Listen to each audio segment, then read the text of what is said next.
Joining us now, co-host of the Prof G Markets podcast, Ed Elson, and financial content creator and author of the In This Economy, Kyla Scanlon. All right, Kyla, this shutdown is looming, will happen at the end of the month unless a deal is made, and it seems like a deal is not close. What are the Democrats, what is the best bet for the Democrats here? Is it a gamble for them to vote no on a clean CR? I mean, I think the Democrats really have to hold a line here. I mean, I think a lot of people have felt like the Democrats have folded a couple of times. And it seems like the Trump administration is trying to create some sort of blame game out of this. So the Democrats will get blamed if the government does shut down. And then it ends up in a flood the zone type situation where the Trump administration can bend the media to make it look like it's the Democrats' fault.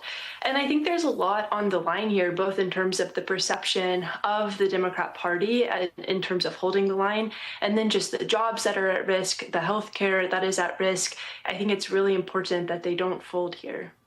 The leading with threats, which Donald Trump in his OMB office is doing right now by saying that if you shut the government down, we're going to do mass layoffs instead of furloughs, which are normal. Is that a threat that the Democrats should consider?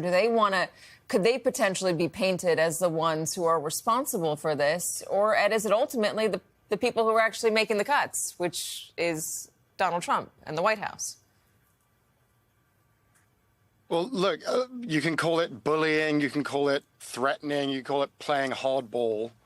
Those are some of the terms that I've seen. But ultimately what this is it's a ransom. I mean, this is basically the administration using their apathy towards government workers as leverage to get what they want. And I look at what the definition of that is. That is a ransom. That is what pirates do. The only difference is instead of threatening people's lives, they're threatening people's jobs. And the thing you have to remember here, these are the people who reveled in laying off government workers just a few months ago. I mean, this is what DOGE was all about.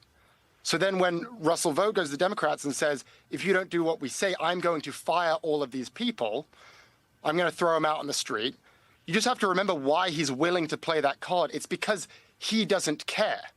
And that's what makes ransom such an effective negotiating tactic. You're capturing someone who the other side cares about, who the other side doesn't want to get hurt. And the reason you can do that is because you don't really care at all. So, yes, it's up to the Democrats at this point. They've made their position quite clear. But this is similar to a pirate saying, it's up to you if your family gets hurt. And it's like, OK, sure, it's up to me, but you are inventing the consequences. And that's exactly what Trump and Mr. Vought have done here. So what I'm wondering about, we talk about shutdowns a lot. I've talked about them a lot over the last 10 years. And the question is always who's paying attention? Who's really considering this? You're talking about blame. Who really is paying attention on who's to blame for this? And, now it's not like the majority of people are out there watching evening news or they're watching cable news or even reading newspapers. The majority of people are consuming their information from their device. So I wonder, Kyla, when you are looking at your device and you're seeing how a shutdown is playing, is it being talked about, number one? And two, how is it being talked about? Yeah, it's definitely something that comes up. I mentioned the flood the zone strategy a bit earlier, and there's unfortunately a lot of things going on. So I think people are trying to pay attention to the new tariffs that have been announced, to all of the stuff that's going on with other things in the news outside of just the economic points. And so I think people are aware that the government is shutting down. I don't think they understand exactly why, which is understandable. It feels like the government does shut down all of the time. And so I think people are looking at this and saying, like, of course this is happening. We don't really know who to blame. And there's been some surveys run. G. Elliott Morris runs a great Substack, and he ran a survey finding that people would blame Republicans. It's a pretty thin margin between Democrats and Republicans, and a lot of people said that they would blame both, which is understandable. So I think people are paying attention, but right now there's a lot to pay attention to, and I think that makes it difficult. Ed, same question. Like the blame game, it's going to be, that's the name of the game. That's what both sides are doing. And I think the thing that people need to understand is what exactly is at stake here. I mean, the Democrats are actually in a bind because we have to be real. The consequences of not caving are quite severe. It would mean potentially mass firings, furloughs. You look at what happened in 2018, 2019, you had $3 billion in economic losses. That's not good.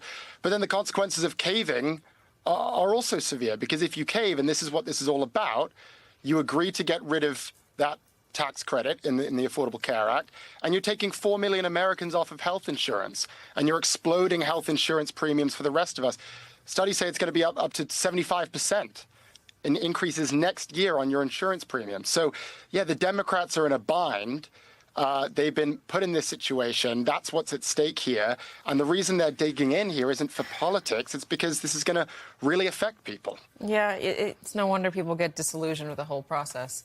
Ed Elson, Kyla Scanlon, thank you guys very much.